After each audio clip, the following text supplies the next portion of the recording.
Welcome back to another inspiring episode of Stories Sustain Us, where we explore the incredible journeys and impactful stories of those dedicated to sustainability. I'm your host, Stephen Schauer, and today we have a special guest whose path has been as dynamic as it is inspiring. Joining us today is Sarah Tober. Sarah's journey has been filled with fascinating twists and turns, taking her through diverse fields like public relations, golf, historic preservation, and small business. All along the way, she's not only built an impressive portfolio, but also achieved significant legislative wins, such as promoting dark skies and scenic byways, which highlight the essential balance between economic benefits and environmental preservation. In this episode, Sarah shares the power of storytelling and the importance of finding common ground, especially in bipartisan work.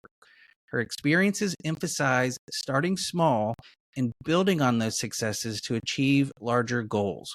We'll hear about her efforts to balance sustainability with economic profitability and her vision for a more representative and collaborative political system. Let me tell you a bit more about Sarah, and then we'll jump into the interview. Sarah Tober has built a career in entrepreneurship, communications, and advocacy in a wide array of industries, including small business, sustainable building, community development, and environmental stewardship. Achieving an MBA at the University of Texas accelerated Sarah's growth as a leader and solidified her prowess to make systemic changes in equity, equality, and resource access. Her work has centered around building community resilience, and Sarah is currently addressing the housing crisis in La Plata County, which is in southwest Colorado. Additionally, Sarah helped the Durango Dark Sky effort as a mentor through Dark Sky Colorado and the Colorado Tourism Office, working with Visit Durango and the City of Durango to achieve International Dark Sky Place certification. In her previous role as president of a statewide nonprofit in Texas, Sarah focused on educating the public, strengthening partnerships, and city, county, and statewide advocacy. She was successful in her advocacy work as evidenced through her efforts to create the 1 Million Trees Across Texas initiative and by getting two important bipartisan bills passed in the Texas legislature, which we're going to talk about in the interview ahead. Coming from a long line of farmers, ranchers, and gardeners accounts for Sarah's passion in horticulture and led her to become a master gardener. Living life outdoors has created a deep appreciation for adventuring, and whenever Sarah has a free weekend, she can be found mountain biking, hiking, skiing, sailing, camping, or homesteading on nearly 4 acres near the Florida River in Colorado. Sarah resides in Durango with her husband Bobby, son Wyland, dogs Fiona Apple and Henley, cat Callisto, and their micro farm of chickens, ducks, and turkeys. I've known Sarah for over 20 years, and I can say with firsthand experience, Sarah is an incredibly talented professional and a genuinely wonderful human being. So get ready to be inspired and motivated by Sarah Tober's incredible journey. Let's dive into an episode filled with insights, passion, and a roadmap to making a difference here on Stories Sustain Us, where we are inspiring action through the power of storytelling. All right, Sarah, welcome to Stories Sustain Us. Thank you for joining me today. How are you doing? Thank you for having me, Stephen. I'm doing great this morning. How are you? And I'm great too. Kind of on a similar timeline, where I'm an hour behind you. You're in Colorado. Where are you these days? I'm in Durango, Colorado. Right on. So I was thinking about it before the interview, and as I was kind of just getting, doing a little bit of research to make sure I had some thoughts for you when we're talking, that it's been 21, 22 years since we worked on the same team long ago. Yeah, that we go way back. It seems like on one hand, like it wasn't that long ago, and on the other hand, it seems like that was a long time ago. It's just kind of, I was having a hard time wrapping my mind around it. So yeah, I was a different person back then. Me too. Yeah, definitely. Yeah. Well, thank you so much for joining me today. It's great to see you and catch up, and you've had a lot going on in the last 20 years or so, but let's start the conversation going back even further. Tell the audience a little bit about who you are and where you grew up and what your life was like as a kid, and how you got to to Durango, Colorado. So what's your personal story, Sarah? Yeah, my journey has not been a straight line for sure. I've got some twists and turns in there, but I grew up in the hill country of Texas, and I grew up looking at the stars in the Milky Way with my dad. What And part of the hill country, for those who don't know yeah, what that means? north of San Antonio. So north of San Antonio. So in the Bernie area, Burke Yeah, right County on. is technically Yeah. on the Guadalupe River. So I spent a lot of my childhood outdoors. I was homeschooled for the first until fourth grade, and then I went to a private Christian school. And then I skipped a grade, and then I ended up in public school at the very end. So I got to do all the things and have all of the anxieties from it, but it was a fun journey of education.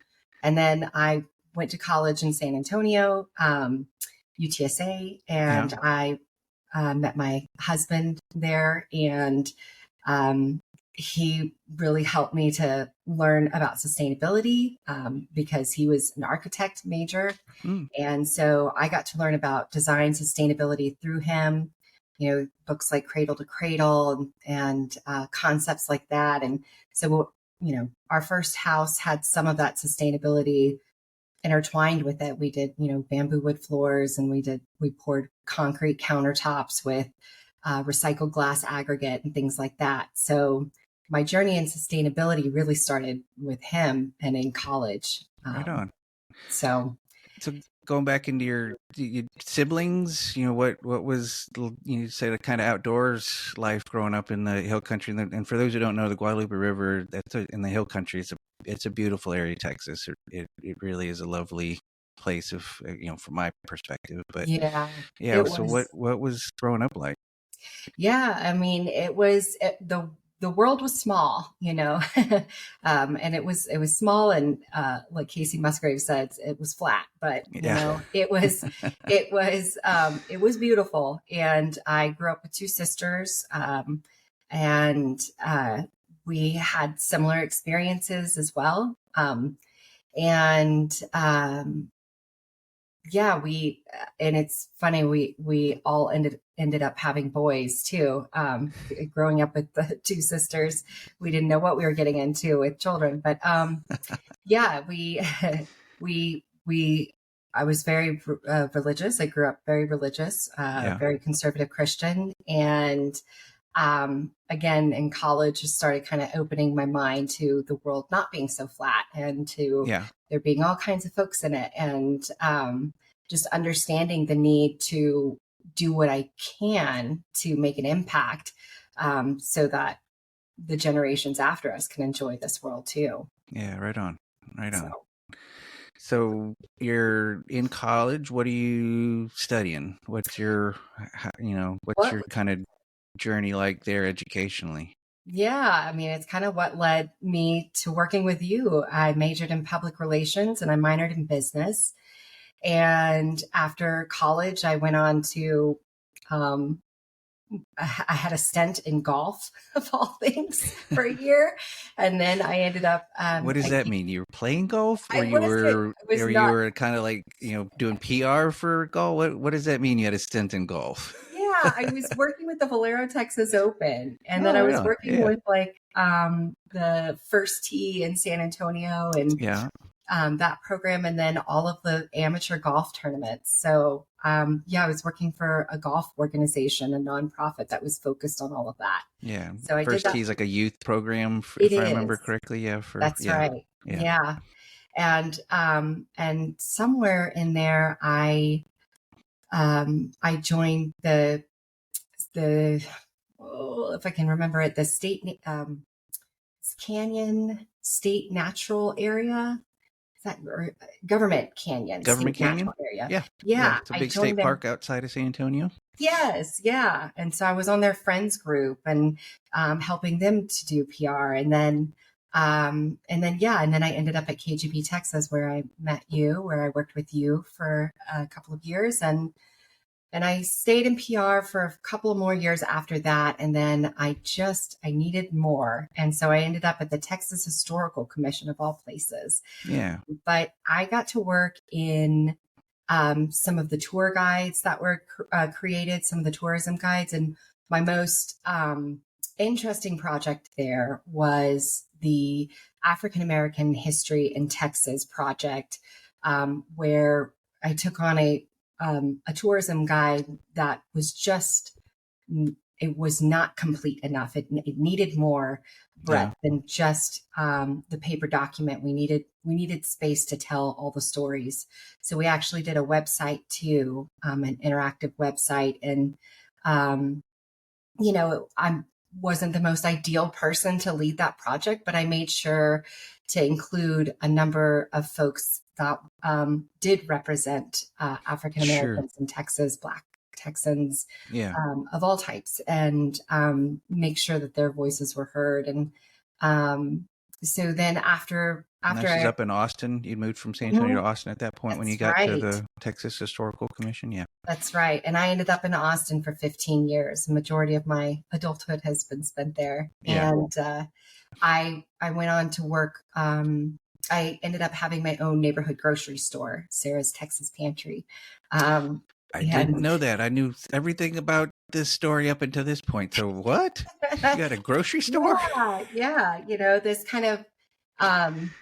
This kind of love for sustainability, fell into my love for the local food systems and slow food systems, and going to the farmers market in Austin, and then to the farmers market in Hutto, where I lived.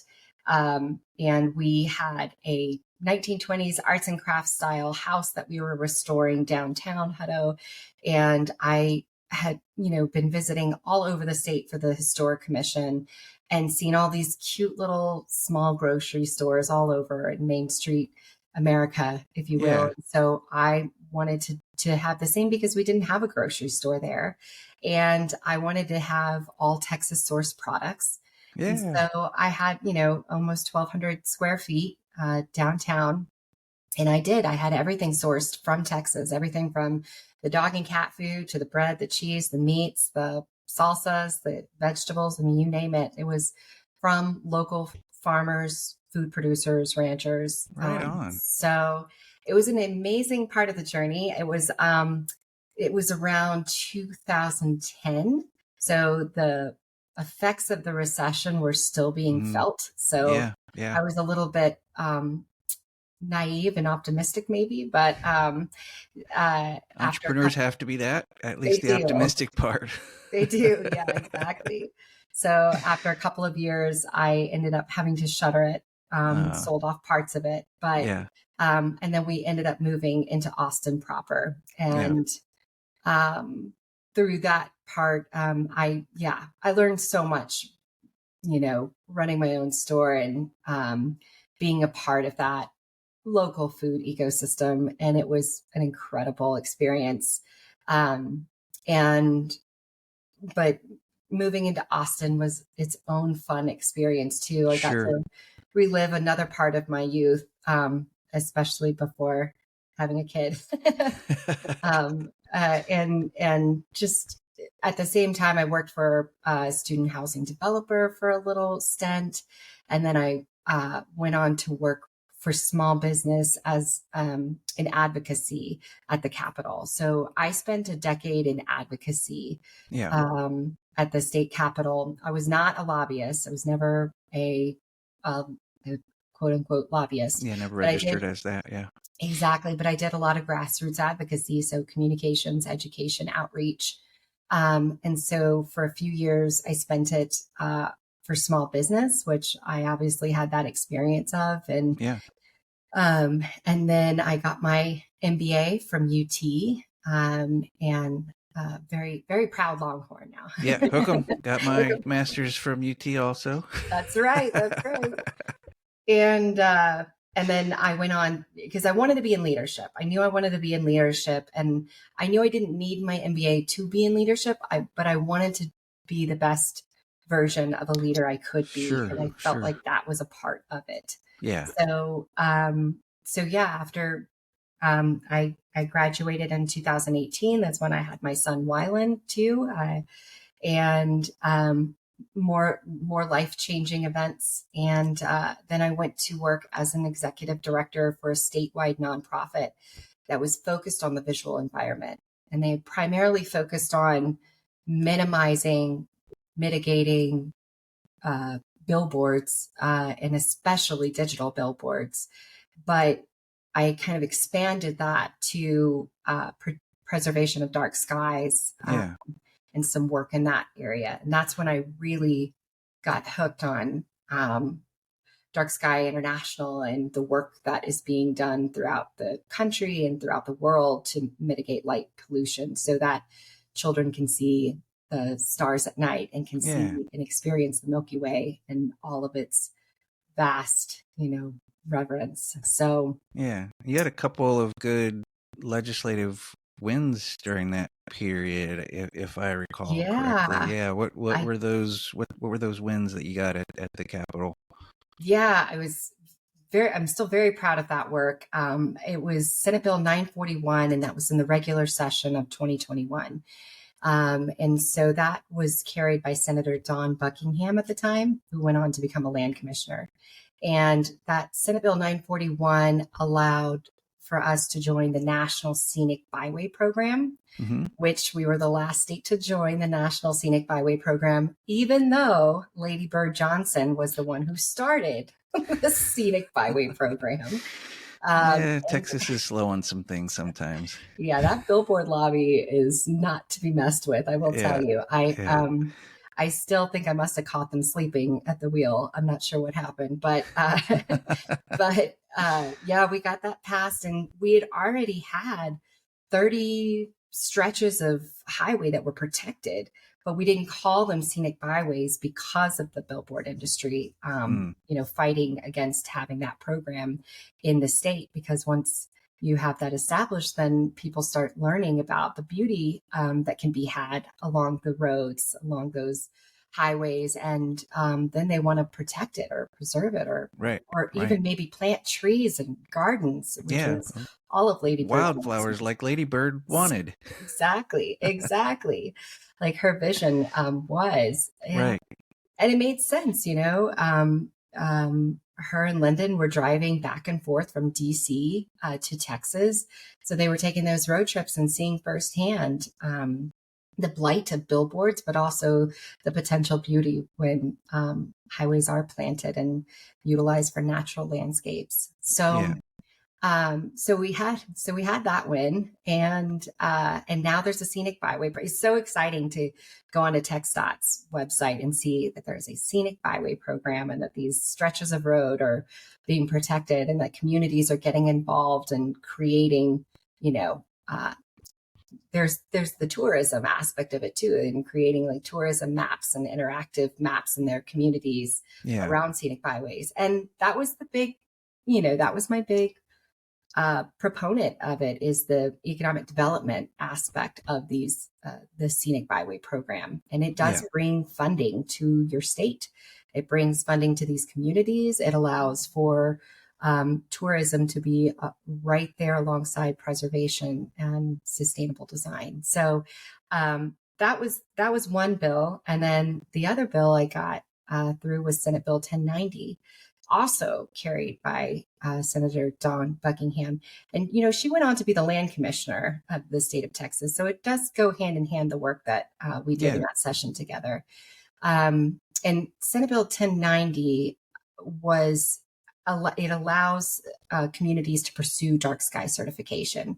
The construction industry had precluded communities from feeling like they could have their own lighting ordinances and regulations in the session before. So this was an industry agreed upon bill, which they're a little bit complicated to navigate. And it requires a lot of patience and a lot of listening to the other party, and really coming to a compromise that can work for everybody.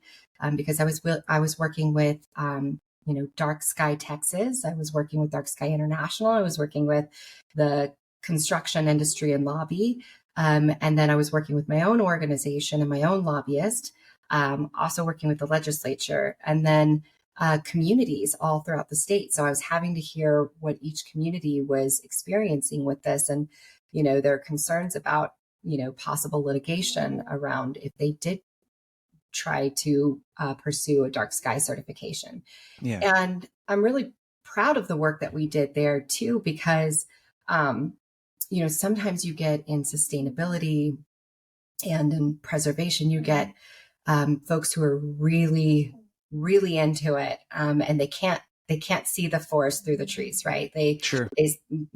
So some of the folks with Dark Sky Texas were like, this doesn't go far enough. This doesn't, and I'm going like, I've gotta make strides. Like, if communities can't become dark sky certified, then what are we doing here? Right.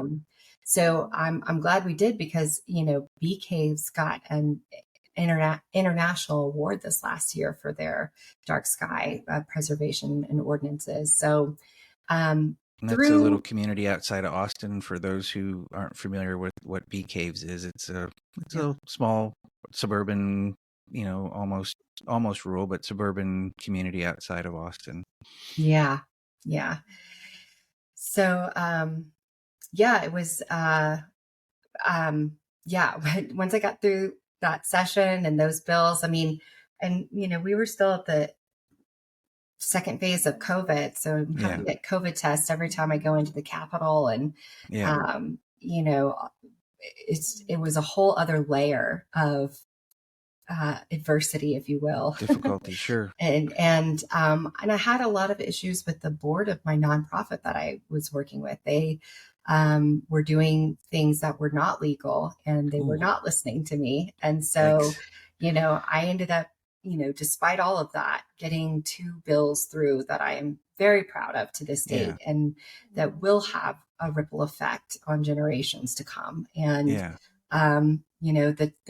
the fight is not easy for these kinds of things. No, and I just want to commend you and congratulate you again, because it's not, for those who might not be familiar with Texas politics or getting those types of bills through at the state level in Texas, those are major wins, Sarah, from my years of experience down there as well. And so really congratulations. And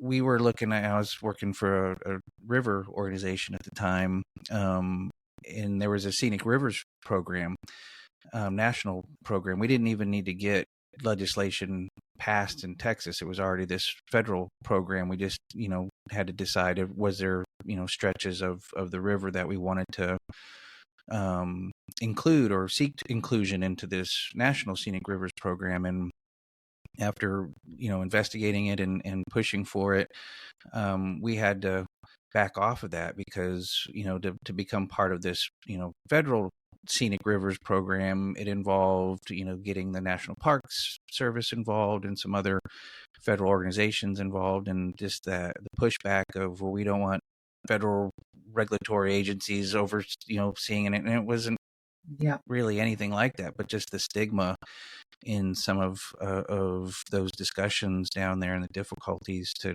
move some of these ideas into reality. It's a real thing. And so congratulations to you. And something else that you touched on that I think is real important is, it sounds to me like the way you communicated this to the legislators and the way that you tried to move it through the system is, having multiple messages that are true. You had your messages to the dark sky audience and the scenic byways audience, that this is about aesthetics and beauty and environmental protection and all of that. But to the legislators who are, going on to become land commissioners, those folks are right of center in Texas, and going to those folks with messages of, this is about economics. This is about how we're going to actually generate more revenues for communities. And so I think that tells a story of kind of what this podcast is about, is that stories matter. It's how you tell somebody a story will move them into action. Because I'm sure if you went to the legislators with this big environmental message of how green and wonderful and protective this is going to be, and it's going to put certain regulatory things on property owners and everything, that's dead in the water, but going to tell these stories about the economic benefits that these programs will have, you move the needle. You got people to listen to you. So it is an absolute example of the power of storytelling, and it's just something you really absolutely should be proud of. Thank you. Yeah, that data around it, there was so much that spoke to it. I mean, like, with the dark skies, for instance, something like 80% of kids who grow up in urban centers will not see the Milky Way, much less a star or two, Right. So really letting some of that data tell the story as well. Yeah, I ran, economic models on what it could mean for us to bring in federal dollars that, we were just passing that those federal dollars were just passing us by. Yeah. It wasn't going to make our buy-in into the tax system any less or anything like that. Right. We were passing on free money that the federal government was giving out for this kind of program. Yeah. And well, money that Texas taxpayers are putting into the system, they're not going to get back. Right. correct, exactly. And so there was that argument, and the fact that it can help beautify a community, that can, lead to tourism. And, there are lots of people who follow these scenic byways throughout the entire US. There's a ton of retired folks who take out their RV and they want to go and travel on every scenic byway in the US. And the same with dark skies now too. We're seeing this whole movement of astrotourism that hasn't been nearly as prevalent as it is now. And so, there's economic opportunities here as well. Yeah. So, Yeah. it does it also help with bird migration and lightning bugs and everybody having a better night's sleep and things like that, affecting people's mental health. Sure, but that's a wonderful byproduct of this work. But you're right, that was not the story I led with in talking Right. to some of these folks who are right of center. Yeah,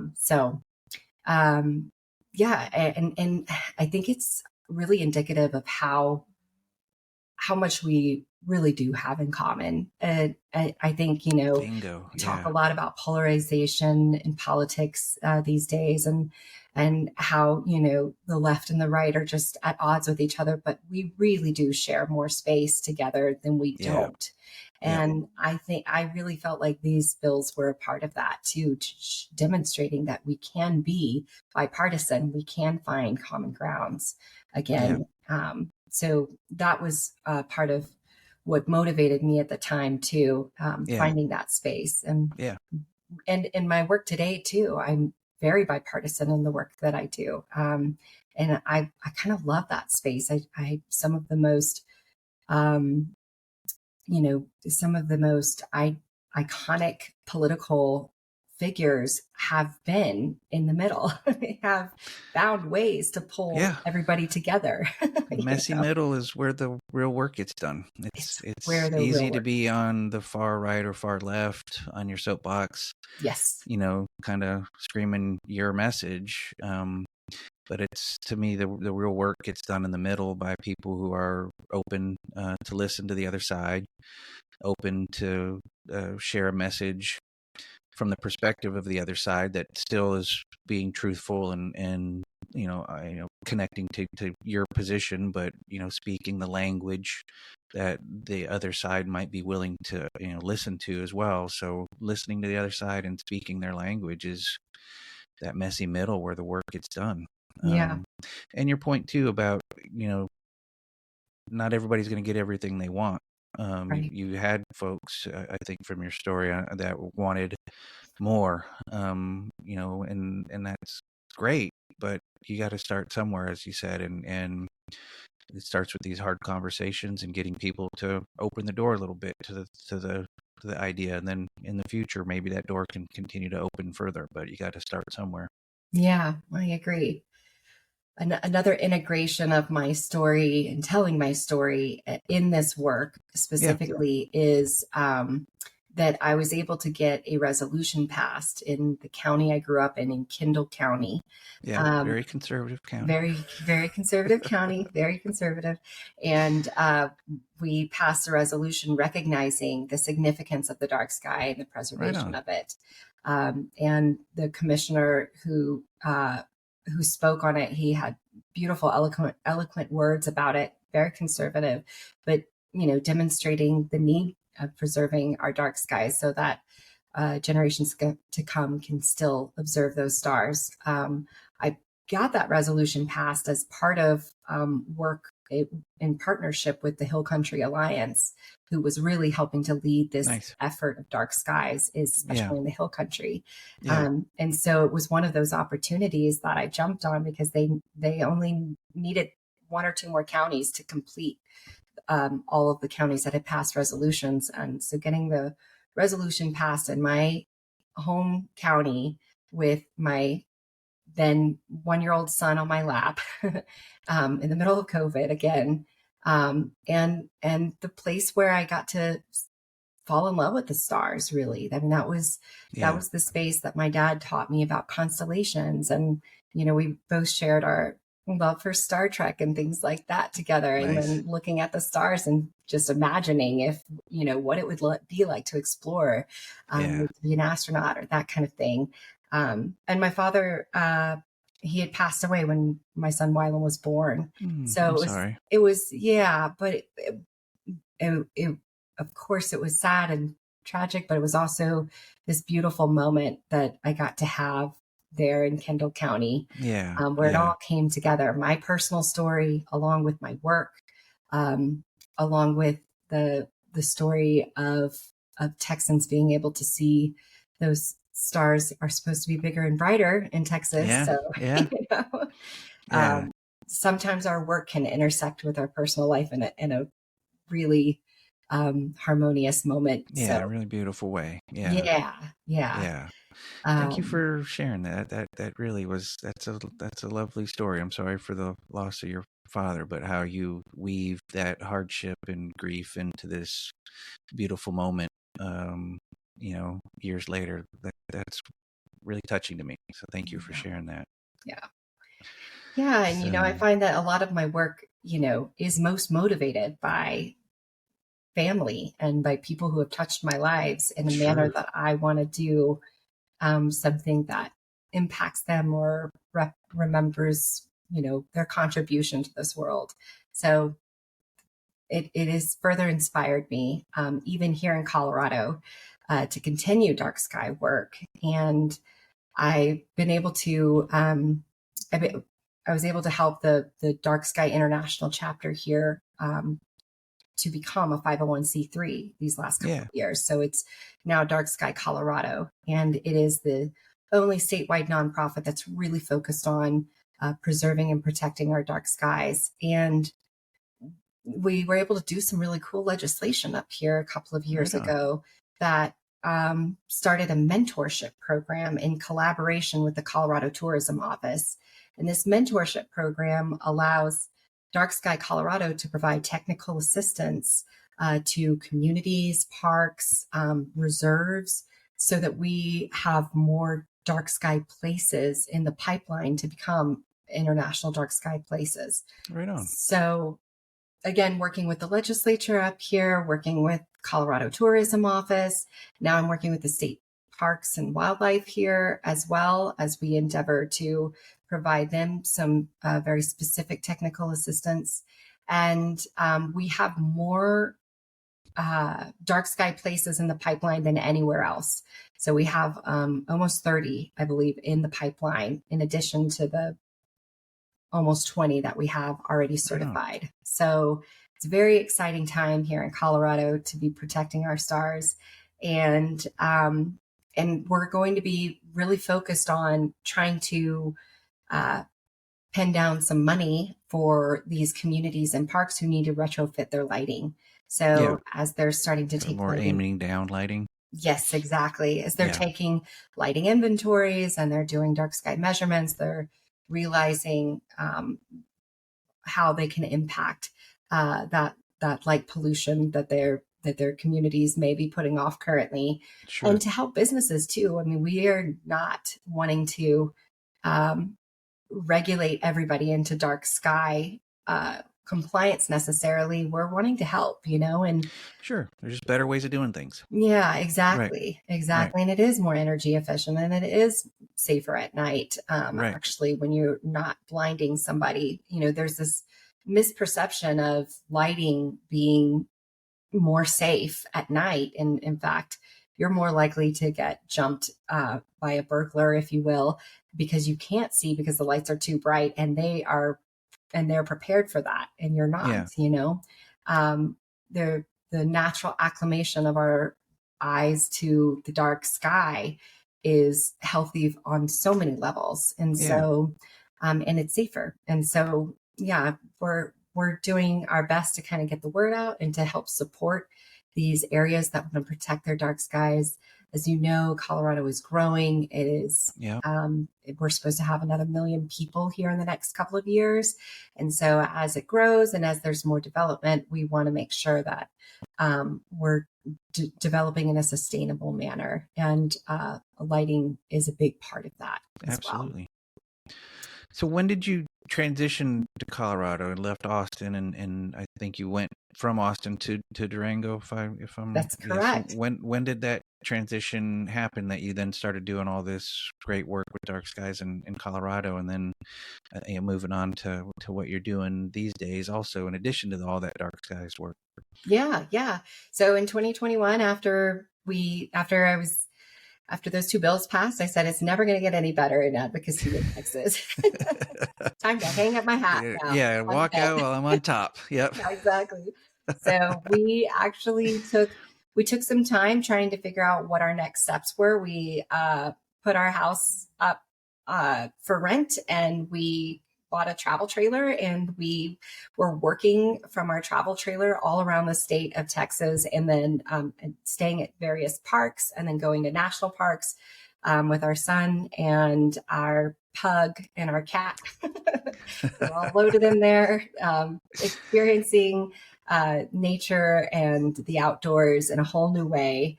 And we were just trying to kind of take time. We've been talking about moving to Durango. We talked about moving to Boulder for over a decade. We've been following property here for over a decade.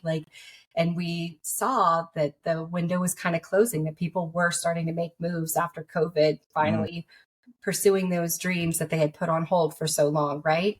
So we decided in 2021, there's no better time. Let's do this. And so we moved here to Durango in December. Didn't quite make our 1 year goal of traveling in a travel trailer with a toddler and a pug and a cat. We determined it was a little more complicated than we gave ourselves credit for. A lot going on there. Yeah. So I left my job with the nonprofit that I had been the executive director of, and Bobby started his own company, still working with the engineering firm he had been with for the last decade. And we kind of just started all over again a little in Durango. And then I went on to get involved in the housing crisis here, specifically the workforce housing crisis here. So low income, middle income housing. Yeah. There's that, they have the area median income, the 80 to 120%, which is considered the missing middle. There are some nonprofits here that are focused on that 60% AMI and below. And so, just seeing workforce being pushed out of the area, young families not being able to afford a home, teachers, firefighters, you name it, are all struggling with housing here. Forgotten middle, And then there's this huge, commuter base here as well. There's a lot of folks who live in Farmington, New Mexico, and they travel up here for jobs to La Plata County, specifically to Durango. So I just, I think it's really important that everyone has access to housing, everyone who is working, and, they deserve to have housing where they live and work. It breaks my heart that people are, especially families, are having to do these kind of commutes and that kind of thing too. And during our during snow months and things like that. So anyways, got involved with workforce housing, specifically supporting the La Plata Economic Development Alliance. And then at the time, Mike French, who was the executive director, pulled me into more work than just housing there. And I talked him into adding childcare this year to our budget as well, because there's also that nexus between childcare and workforce housing a lot of times. Sure. So I knew that, we also have a childcare crisis here and a lack of early childcare specifically. And so I've been getting involved with that. And we were able to partner with the city of Durango and the Regional Housing Alliance and received a DOLA grant. That's a Department of Local Affairs. Sorry about that. Too many acronyms. And so we're really researching this issue. We did the same thing with workforce housing, where we did an strategic investment plan, which really laid out what are the issues, and then more importantly, what are the solutions? And we had a 6-pronged approach for those solutions. And one of that was standing the Regional Housing Alliance up, which is a multi-jurisdictional housing authority. It was also preserving what we have here. I was able to get involved with the preservation of the West Side Mobile Home Park here, where the residents were able to buy their own park before it was sold to developers who would have absolutely sure sent them out, basically. Moved them on and put in something that they couldn't afford to live in. That's exactly right. And West Side is primarily Spanish-speaking community, and so 100% workforce. And it's like we have to do something to help protect folks here who wouldn't otherwise be able to do it on their own. They need community support. So getting involved with that as well. So I'm not doing traditional economic development. I'm sure you are not surprised. Not to say that there's not a need for, tax incentivizations for specific industries to expand jobs here. But we really are focused on preserving what we have and trying to keep jobs, businesses here, keep our workers here, keep them housed, provide them childcare, all of those things. We're not even really in a recruitment kind of space, even at this. As far as trying to bring other industries or businesses to town, legitimately, when businesses look here, they say, well, where's my workforce and where could they live? Right. Even the local hospital has a hard time finding housing for their doctors and things like that. So, it does have me in non-traditional economic development space, but a lot of economic development organizations here in Colorado are into this space. They are into housing. They are into childcare. They are figuring out unique solutions to keep the workforce supported and to keep businesses supported. So, I've always, in all of this work that I've done, there's been a thread of community resiliency that I've had an interest in. I do believe in I believe in the circular economy as it relates to sustainability, but I also believe in the circular economy as it relates to local capitalism and economics there too. And keeping that money flowing around your community too. So this year I was made the executive director of the La Plata Economic Development Alliance. Yeah, congratulations. Thank you. Appreciate that. So I'm stepping back from my dark sky Colorado kind of, I was the first executive director of Dark Sky Colorado, which was such an honor. And I still love and believe in the work, and I'm still helping from a quieter place than I was before. But and I'm actually pulling in an astrotourism highlight in our upcoming Alliance annual summit. So we have an annual leadership summit that comes up on September 19th. And we bring in speakers from all around the country, and we focus on issues that are important to our area. So one of the things is that I'm bringing in is an astrotourism one, because our Visit Durango organization, Wayland Ryan over there, he born and raised in Durango. He had his master's was focused on dark skies and specifically astrotourism. And so when he and I got connected a couple of years ago in the community and both shared our love of dark skies, well, then it was 2 peas in a pod. Yeah, exactly. 2 peas in a pod. Then we were off to the races. So we've really focused on not only getting Durango dark sky certified, as it is in the pipeline to become dark sky certified, but also the town of Bayfield, which is 15 minutes down the road from Durango, Silverton, which is like 45 minutes down the road from Durango, Mesa Verde National Park already is a dark sky park. So we're doing this. We're focused on trying to get this whole region dark sky if we can. Yeah. And then the tourism dollars that'll follow with that. Again, tying it back into what's good for the community, good for the environment, good for the economics. I mean, I really appreciate like your whole career journey, really looking holistically at these issues and even the mention of capitalism, right? I mean, sustainability isn't like trying, at least from my perspective, trying to do away with capitalism. It's trying to transform capitalism into something that looks more holistically at all of these different issues, not just simply shareholder bottom line and the saying that we've been doing it for several decades. It's capitalism's great, but can we make it better so that it's more holistic and benefiting more people and the environment, as well as making money for people who are in business? So yes, I really appreciate your job after job after job as you've pursued your career, really looking holistically at these things, that triple bottom line of planet, people, and profits, and it's not that capitalism's bad. Oh no, it's actually pretty good. We just need to make it better. Agreed. So I really appreciate your approach that you've shared with us today and all of that.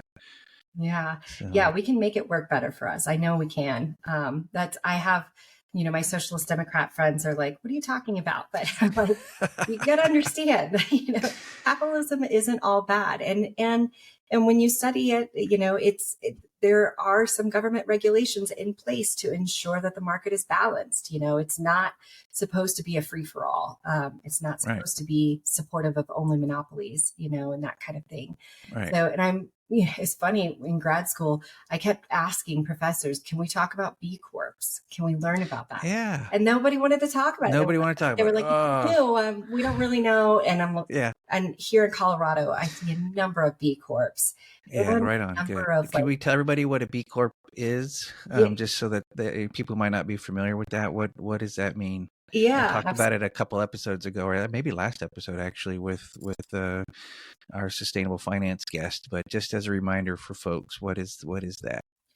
Yeah, a B Corp is a for-profit organization. It's not a nonprofit, but the measurement is not just in returns to stakeholders, but also into mission-based improvements to the environment or to a sustainable cause. So your mission and how you're delivering on your mission is just as important as the return to those stakeholders and to the business. So more purpose-driven or impact-driven ways of making money, but actually doing something that's more holistically beneficial. And those are things that need to be, I think, more widely supported and implemented. And it's probably not surprising that the MBA program at UT wasn't a big B Corp. I know, right? Yeah, a couple years ago, I did a certification program with the Future of Sustainable Business at the University of Oxford, and it was very much about sustainability businesses and B Corps and all that, everything that was part of embedded into that program, and it made me feel good. It was like, oh, there are business programs that actually do promote these things. So it's important. We need to start moving towards these purpose-driven, impact-driven businesses that make money, Yep. but also are doing good along the way, not just caring about that bottom line all the time. And Patagonia is a good example of that, right? I mean, Super example, like the yeah. poster child of examples for how to do that business, that business model. And even what I also looked at it from the lens of how they treat their mothers. So women who work for Patagonia who have a child, they get a year off of work, and Yeah, they come back to work. They always have a job there, and they have 100% retention. They don't have that institutional knowledge loss that so many organizations do when they don't bring back those moms, right. or bring them back at lower levels and that kind of thing. So Yeah, all those things matter. How you take care of your employees matter. yes. The regenerative business practices that you can build into your systems, so that you're regenerating the earth and the citizen society. As you're taking resources from it, you're giving more back in the process, or at least an equal give and take. But if you can get into a fully regenerative business model where your business is actually benefiting more than it's taking away, I mean, these are things we need to be more serious about as we move forward. So, Agreed. and you are doing it. You're doing it, and it's so great to hear about. So, Yeah. as we're kind of getting near the hour here, I want to give you a chance, Sarah, to plug your organization, plug the event that's coming up, give people a call to action, whatever you want to do here for a few minutes. What anybody listening to this or watching to this, what do you want them to do now that they've been inspired by your story? Oh, okay. I would love to plug a couple of things. Dark Sky, Colorado, come out here and enjoy the stars with us. And feel free to become a member of Dark Sky Colorado as well, or contribute to it. It is a tiny little organization where all of our resources are going right back out into the programming. So there's no overhead, there's no office, there's no staff. It is board run. It is. I have been contracted in the past as the first executive director, but it could use some more resources and support and love from folks. And then the other is, with the Plata Economic Development Alliance, our leadership summit is coming up. So our theme this year is the new P3, people, place, purpose. And we are tying that back to a lot of the work that the Alliance does. We talk about workforce housing, and we talk about this beautiful place we live in, and we talk about how we can best preserve our workforce in that space. When we talk about people, we're talking about workforce, we're talking about employers, we're talking about employees, and we're also talking about how they matter. And then, purpose is beyond the office, beyond the job at hand. What is really driving us and what is really bringing us together? And there's economic value in all of those three things. And we are bringing in some great speakers. We're bringing in Captain Charlie Plum. He is a POW who was a survivor, obviously, who was actually with John McCain. And Wow. his story is very moving, but he also talks about post-traumatic growth, which is a concept Yes, the other side of that. is still fairly new. We're all pretty well versed, I feel like, at this point about trauma, about about traumatic events and how that affects us. But that post-traumatic growth is a really innovative space. And then, and that, just for folks who might not be familiar, it is tied to the PTSD part of it, where there's the trauma side of it, but there is a growing body of evidence and studies showing that people can actually be resilient through these traumatic circumstances and have tremendous growth, even though there was a horrible circumstance that happened to them. Am I defining that kind of properly? Yes. Yeah. Yeah. And I think it's really, I think it's very solutions oriented again too, which I just don't, there's no shortage of crisis and issues for us to focus on, but I think solutions and having those solutions in place are equally important to focus on, if not more, for us to understand the best pathway forward. And then another speaker is Matthew Emerson. He is the CEO of Every Monday Matters, a nonprofit that is focused on really connecting people back with their purpose, and also helping to support that employee base more wholly.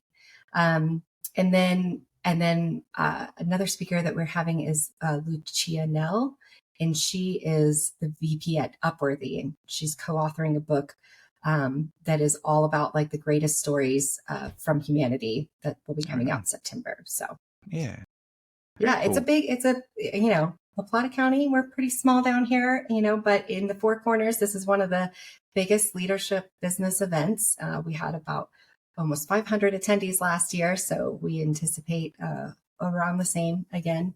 And it's there at the casino there in Ignacio, because that's the largest indoor space that we have for that many people. Nice. So, yeah. Well, we'll put the information about Dark Skies Colorado and the Leadership Summit on the notes page, so folks listening to this or watching to it can get the links and support and or show up to participate. Yeah. So love that, Stephen. Fantastic. Thank you. Well, Sarah, thank you again for your time, and I end every episode the same way. These stories, they're about sustainability.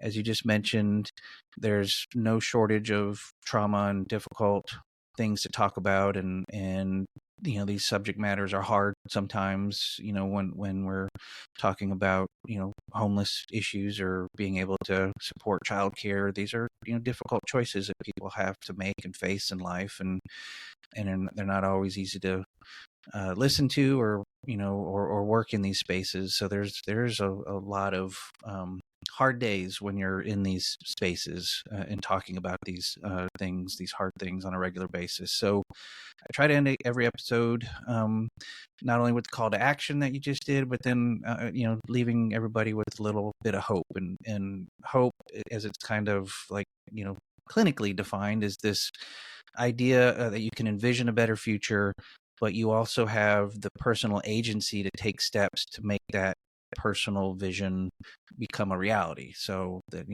hope is an important. It's not a strategy, but it is needed in order to have that inspiration to go do the work. So I'm going to ask you 3 questions. It's kind of rapid fire. Just kind of whatever comes to your heart or your mind, just kind of spit it out. So the first question is, Sarah, what's your vision for a better future? And it can be for you personally, professionally, or for the world. What's your vision for a better future? My vision for a better future is a more balanced political system that is representative of all the voices, not just two conflicting ideas, and one that is taking into account sustainability alongside the economic profitability of the work we're doing.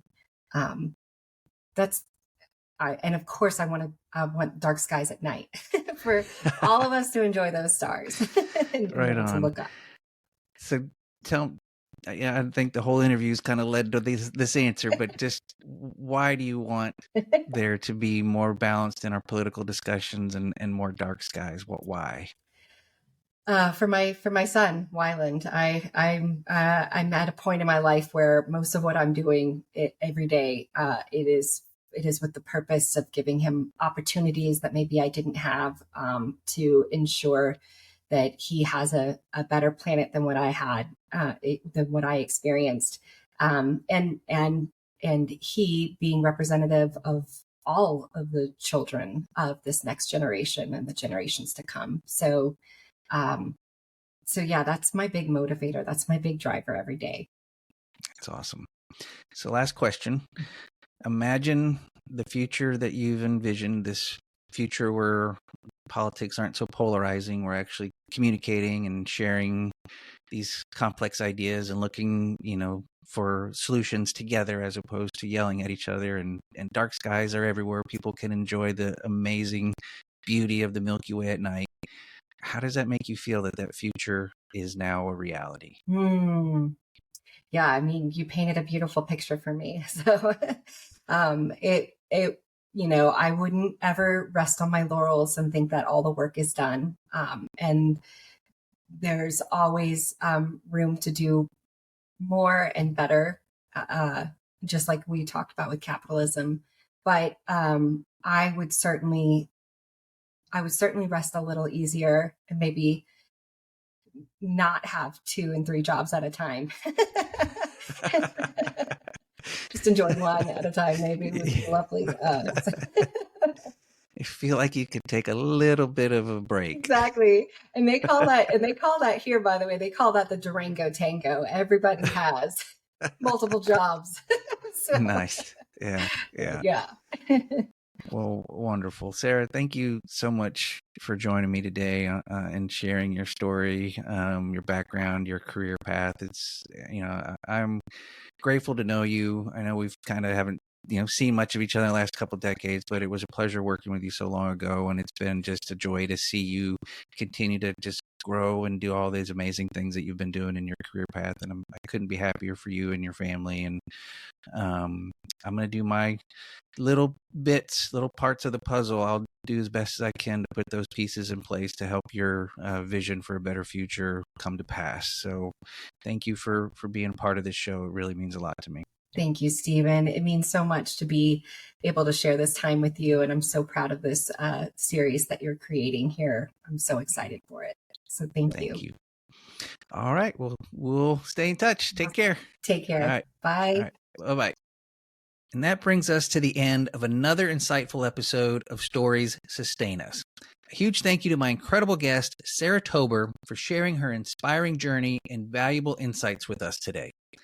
From her love for the stars and her work in dark sky preservation to her current role in economic development and workforce housing, Sarah has shown us the importance of protecting our environment while striving for economic growth. Her work in sustainability and advocacy, particularly Sarah's legislative wins promoting dark skies and scenic byways, showcases her dedication to both environmental preservation and economic benefits. Her emphasis on the power of storytelling, finding common ground in bipartisan efforts, and balancing sustainability with economic profitability has been truly inspiring. Sarah's reflections on the challenges and successes of her advocacy efforts remind us all of the importance of persistence and collaboration. I, for one, am in full support of Sarah's vision for a better future being a more balanced political system that is representative of all the voices. Look, I'm going to avoid the temptation here to get on my soapbox and rail against what I think are the problems with our current political system, particularly on the national level. So rather than being angry and ranting, I'll simply say that I think some of the ways we can achieve a more balanced political system that is representative of all voices is by doing away with gerrymandering and implementing an open primary system in every state for all elections. Now, how is any of this connected to sustainability, you may ask? It connects because peaceful and inclusive societies are crucial for sustainable development. To have a properly functioning government, be it here in our democracy or a government in any other country, there needs to be effective, accountable, and transparent elected officials and institutions at all levels.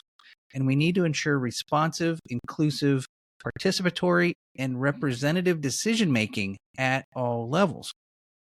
I'll wrap this up by encouraging everyone to vote. During this 2024 election cycle, the polling I've seen shows that the climate and environment don't even make the top 5 important issues facing voters in the U.S. And look, that's okay, because if you've been following this podcast by now, you may have picked up that sustainability is a large umbrella. So issues like the economy, immigration, healthcare, jobs, civil rights, these are all sustainable issues, just like climate change. We can either address these issues in a balanced way, which would support sustainability, or not. So I encourage you to vote. Look beyond the attack ads and silly name calling and vote for the candidates you think best represents the future you want to see happen. So yeah, I'm probably pretty close to getting on that soapbox I'm trying to avoid. So let me loop back into thanking Sarah Tober one last time for an engaging and encouraging conversation about the importance of balancing sustainability and economic profitability and the need for a more representative and collaborative political system. Clearly, I support Sarah's vision for a better future, and I hope you do too. And be sure to check out the show notes page for more information about the organizations Sarah mentioned, like Dark Sky Colorado and the La Plata Economic Development Alliance. As always, thank you, audience, for joining me today. If you enjoyed this episode, please subscribe, leave a review, and share it with your friends. I appreciate the support. Next week on Stories Sustain Us, we'll be talking about a project that is near and dear to my heart. You'll learn about a true, internationally recognized ecosystem restoration success story that transformed a river from a flood conveyance channel into a more natural riverine system, creating recreational opportunities, environmental benefits, and economic development. As part of this ecosystem restoration project, my guest next week is an aquatic biologist who is leading an innovative effort to reintroduce native freshwater mussels to this newly restored riverine ecosystem in the heart of one of the largest cities in the United States. If you don't know why that's such a big deal, you'll want to come back next week to learn all about it. The episode will be available on August 20th, wherever you listen to podcasts and at storiessustainus.com. It's an incredible success story, and you're not going to want to miss it. Till next time, I'm Stephen Schauer. Please take care of yourself and each other. Take care.